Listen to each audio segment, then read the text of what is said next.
on how we were going to look at things. And that was really the care of our employees, was very important, obviously, to us, how we were going to care for our residents. And then, also any operational or procedural changes that address kind of the current situation.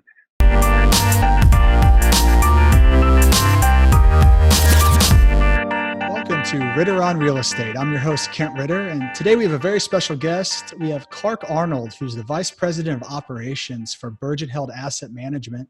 In his role, he oversees marketing, human resources, operations, client asset, and training teams, and that includes property management, which is a lot of what we're going to talk about today. I think Clarke has a really unique perspective of being on the front lines of what's happening with the COVID-19 outbreak right now.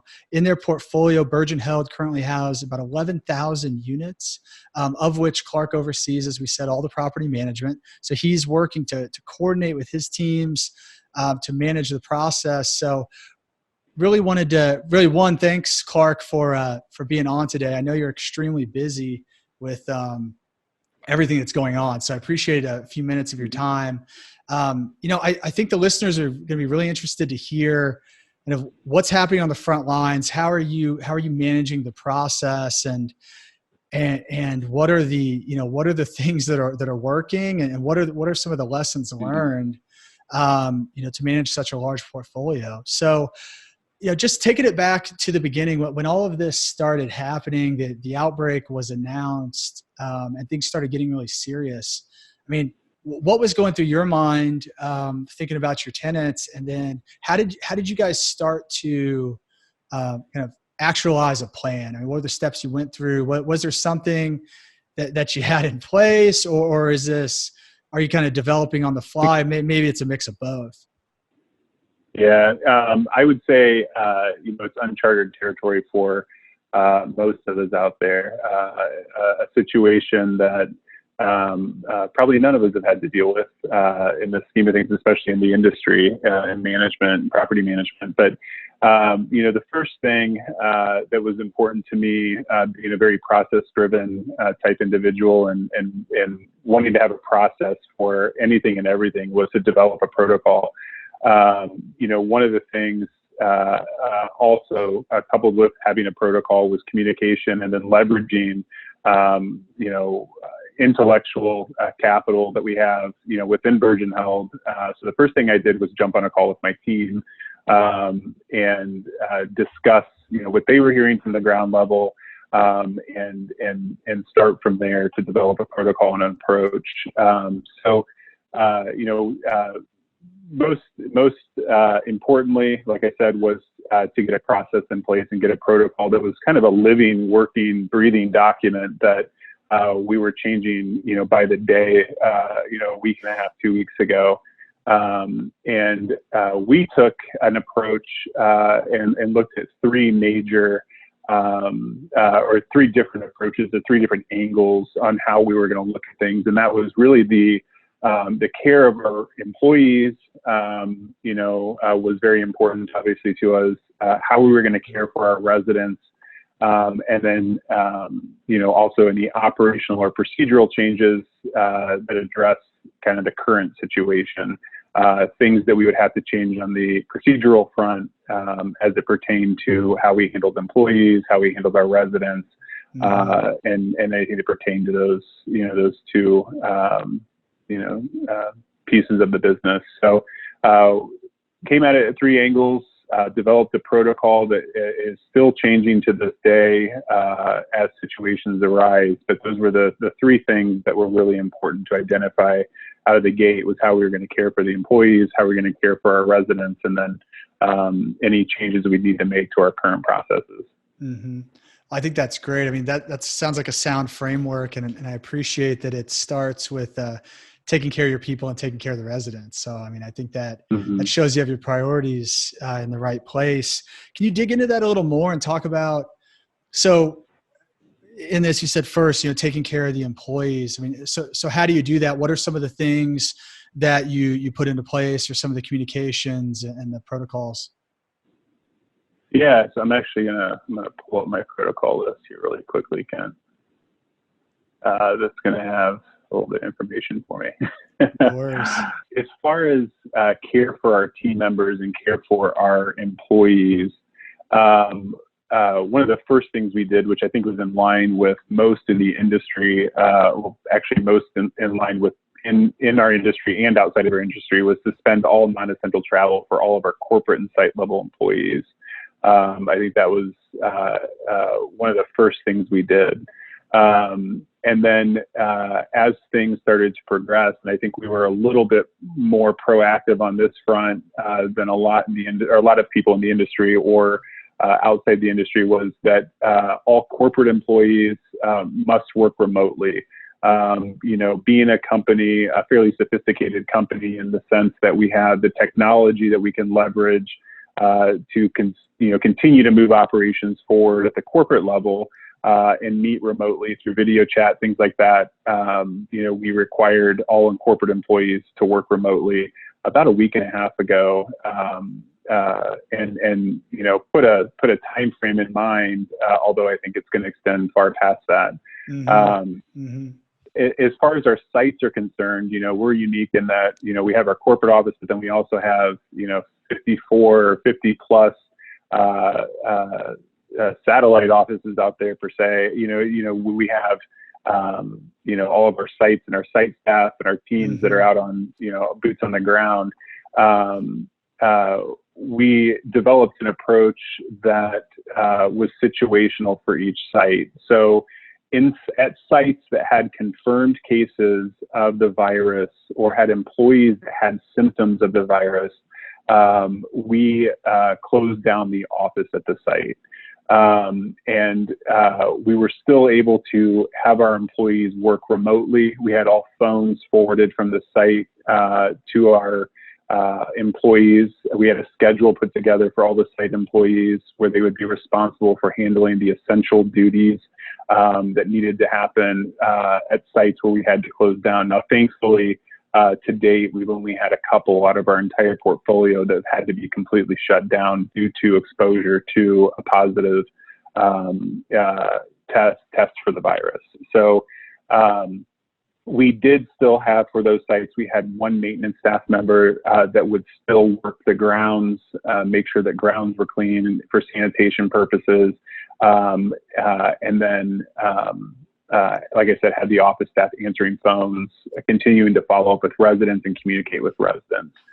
The sites that did not have confirmed cases of the virus or didn't have any employees with symptoms, we operated on a skeleton crew. We had an alternating schedule for the site team members where we had 1 to 2 people max in the office with the office locked down, pretty much on an appointment-only basis, and really encouraging our residents and prospects to leverage, the internet and different means of communication as opposed to coming into the office. So as far as care of our team members and care of our staff, those two things were important to us, make sure we reacted very quickly on the front lines to prevent any exposure there.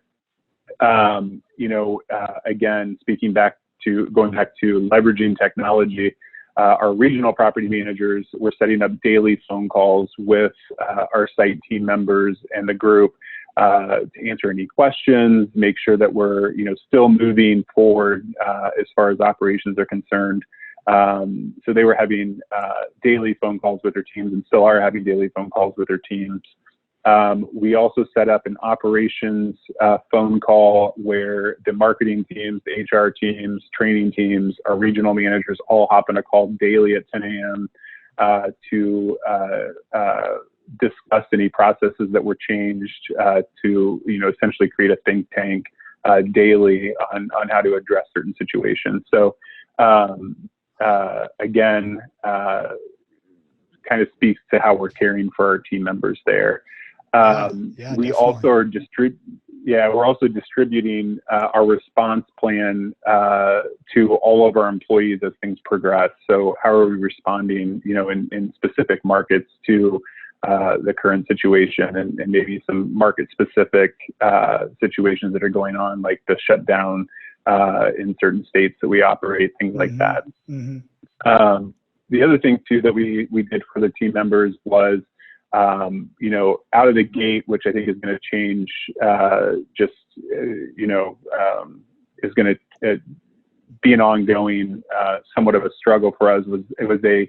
We established what we call catastrophe pay, which was essentially pay for those employees that needed to be off work due to illness, symptoms of the virus, that were asked to stay home, or that had children at home that weren't in school, and making sure that they were taken care of financially through this process. Wow, that's really great.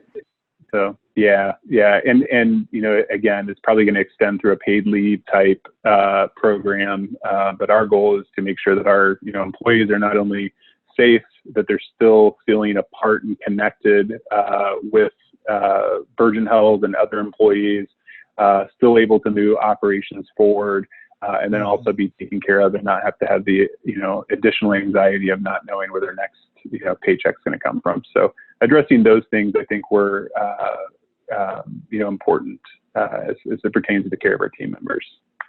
Yeah. Wow. I mean, that's a fantastic answer. It sounds like you guys have a very mature process. You've adapted very quickly, and you're offering, you're really taking care of your people. You're keeping them paid, even though they're not on site. That's pretty impressive. So it just speaks to the culture of the organization. So I think that's fantastic to hear. So, going back to, obviously in an apartment complex, it's got to be difficult to social distance, because you've got all these people living, literally on top of each other. Right. So how do you manage that? How much do you manage that as the management of the apartment? Are you enforcing social distancing? Are you a part of that? And how do you, what are best practices to do that in an apartment complex? Yeah, again, I think it goes back to communication, with our residents, and communication being the key here. Unfortunately, we don't have any, we wouldn't have any sort of enforcement rights in handling a stay at home order.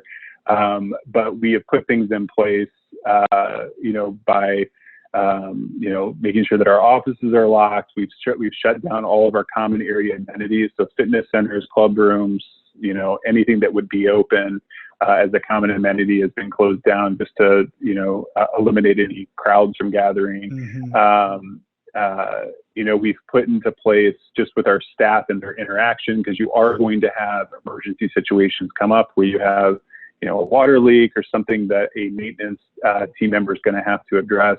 We've put into place a PPE protocol and a personal protection equipment task force to address those concerns and make sure that our staff members are well protected if they had to enter any occupied units, again, to help protect our residents and the spread of the virus. So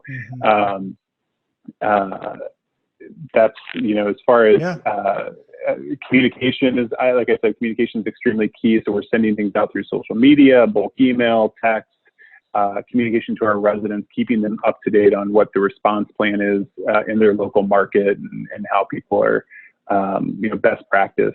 And obviously we're using the CDC, local health department, NMHC, NAA have fantastic resources as well on, how to address some of these concerns.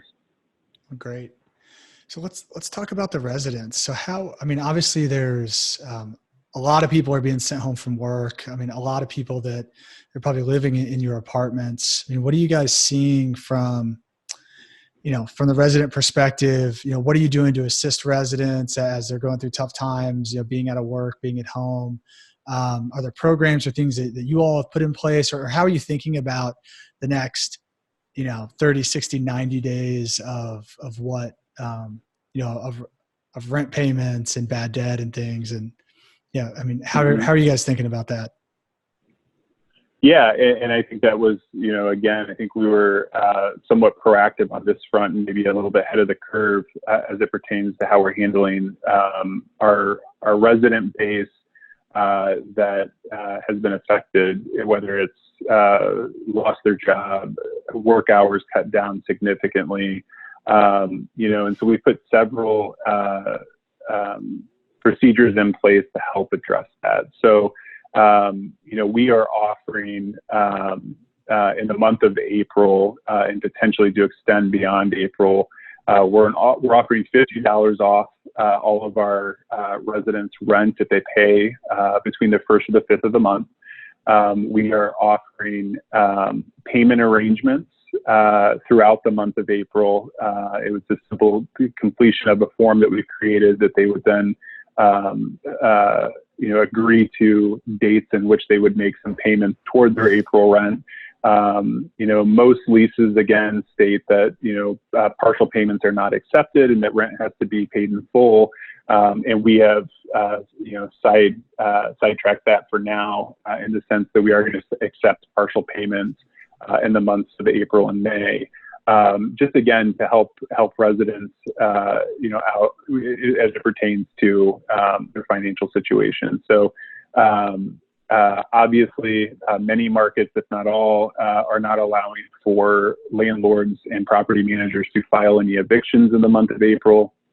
And so it's in our best interest, obviously, to work with our residents just to ensure that they can stay in their home and get through this time. So we're offering incentives on renewals. So any leases that expire between now and 120 days out, we're not doing increases on the renewals. Which I would say is probably not typical, but again, in an effort to help both our residents financially and keep them in their home during a time when really no one wants to be moving, I think is also a fantastic idea. So, oh, wow! So you're not only offering discounts in the near term, but you're offering, if their lease is coming up for renewal, to renew them at the same rate. Correct. Yeah. Wow. Yeah. Yeah, I think that is pretty progressive, but I imagine that'll help. Obviously help the residents and hopefully, help the business too, long term, as you keep those people in their homes. Yeah. The other thing too for residents that I think is really important is we have another task force that we've created in our corporate team is the Resident Resource Task Force, having properties in 8 different states and a lot of different markets within those states. Every market has their own resources as it pertains to financial assistance. So any unemployment links, any local trustee offices, nonprofits that help residents. We have gathered that information and we'll be sending that to all of our residents at every one of our sites. So just providing them with the resources. Even offering to assist and reaching out to get the ball rolling for some of our residents in a situation where they would need that is key as well. So, really just helping them with the resources needed to get help if they need help, and then trying to offer some things on our end, things like not charging late fees in April, no increase on renewals, allowing for payment arrangements and partial payments. All those things, along with hopefully the stimulus bill that's passed, I think will help us get through this process with most of our resident base. Yeah, no, I think that's great. It sounds like you guys have a lot of good programs to help people out. I think that's, I just think that's good to hear, because at the end of the day, these are people's homes, and we're not, it's a little more sensitive than dealing with, self-storage or something, right? You've got, so you guys are helping people out in the right way. That sounds great. What do you see the long-term impact being of this pandemic on the multifamily housing, community, on the industry as a whole? What do you see? What do you see that impact being?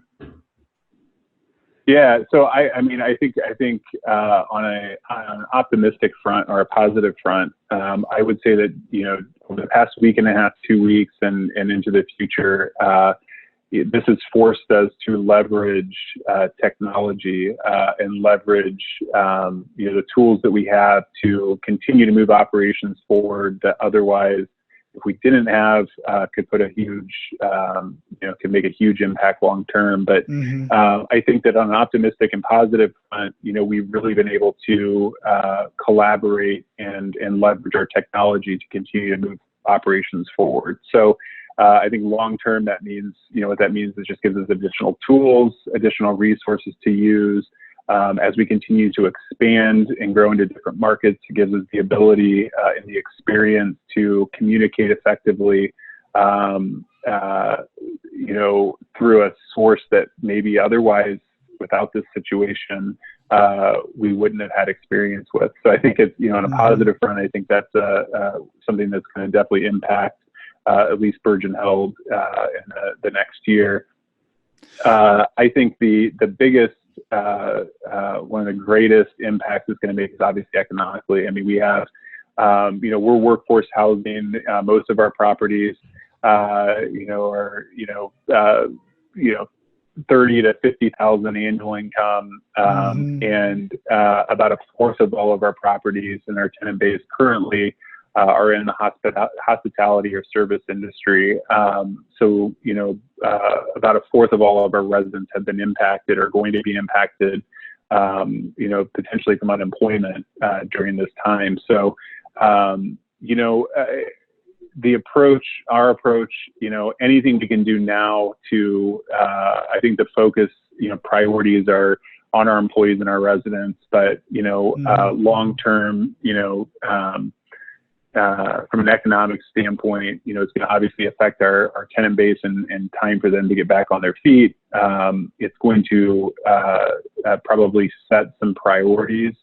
I think, especially over the next 6 months, it's going to change on what they value. And one of the things we have to offer, and the great thing that we have to offer is really our operating and property management company and the resources that we have to help our residents communicate with our residents and make things as seamless as possible to relieve any anxiety on their end. So I think that's where over the next 6 months is where we're going to see value. Yeah, no, I think that's a really good answer. And I was just thinking about the impact that you guys have. I mean, having 11,000 units, that's a minimum 11,000 people, but it's probably more like 20,000 people if you consider families and things that are involved there. So the impact that you're able to have on the communities where these properties are, based on keeping these people in their homes, helping them through the process, helping them find resources. I mean, that's a huge impact for a pretty large population of people. So appreciate the work that you guys are doing. I think it's important work, and you've got a great perspective about it. So wanted to ask you, in everything, right, there's always lessons learned. So I wanted to hear, I know you never anticipated anything like this, but even looking at now, 3 or so weeks in, I mean, what's your biggest lesson you've learned so far, and what are you going to do to implement something going forward based on what you've learned? Yeah, I mean, I think what I've learned, which I probably have, I would say in the back of my mind has always been important to me, but kind of came to the forefront is the communication piece. We have had, like I mentioned earlier, we've had daily phone calls with our corporate team. We've had a call 3 days a week with our entire company on the call, asking questions. And so I think, again, from an engagement standpoint and keeping people connected, that was extremely important. And then, our corporate executive team is also having calls 3 days a week. So we are at this point over communicating, and I think it has provided a lot of clarity, a lot of with people being on the same page, people, within an ever-changing environment, making sure that everyone is informed and has the right tools to communicate, I think is extremely important. So I would say that a lesson I've learned that's probably always been important to me, but now is more at the forefront, is in the future, I think the communication piece and the tools we have to communicate with our residents, with our staff, investors is extremely, extremely important, and definitely most likely going to be a huge priority. Mm-hmm. No, I think that's great. I mean, that's something you can implement going forward on just, you've got everybody on the same page now, right? That's a silver lining to coming out of this and something you can carry forward. One thing you brought up, I was just curious about, you mentioned the investors, and really, I mean, that's majority of what this show is about, is how to make good real estate investments. And what have your conversations been like with investors? What concerns have they had? What are they thinking about? Or, what are you sharing with them? Yeah, I mean, I think, we are extremely transparent in what we would share, and we've had, investors reach out with identical concerns to what we have. And so I think we're all on the same page. And again, communicating effectively and making sure we're transparent on where things stand. Mm-hmm. During this time, I think there's going to be, there's really two focus points on my team as it pertains to property performance, and it's obviously delinquency and managing bad debt, and then also occupancy. Being that we are not going to see the traffic that we've seen prior to this over the next couple of weeks to backfill any units, retention and renewals are of utmost importance to us. So really putting data in place and really understanding where we stand on a daily basis as it pertains to delinquency, bad debt, and retention and renewals, I think is extremely important to us, and then also is evidently equally as important to our investors. So making sure we're just communicating on those key points that can be potentially the biggest movers as it pertains to property performance, and making sure that our investors understand where we stand on a frequent basis is I think where we've landed. Yeah, I mean, everything goes back to communication, right? And I think it's it's exciting for me to hear what you guys are doing. It sounds like you're obviously there's a ton going on, but it seems like you're focusing in the right places. You guys are doing the right things by your people and by your residents, and having a huge impact, it sounds like. So listen, I know you're extremely busy. I know that you're managing, like you said, 50 plus sites and working through this. So appreciate you taking a few minutes to get on the phone with us today and have this conversation and give some insights into what's going on the front lines. So thanks a lot, Clarke. I appreciate you being on the show.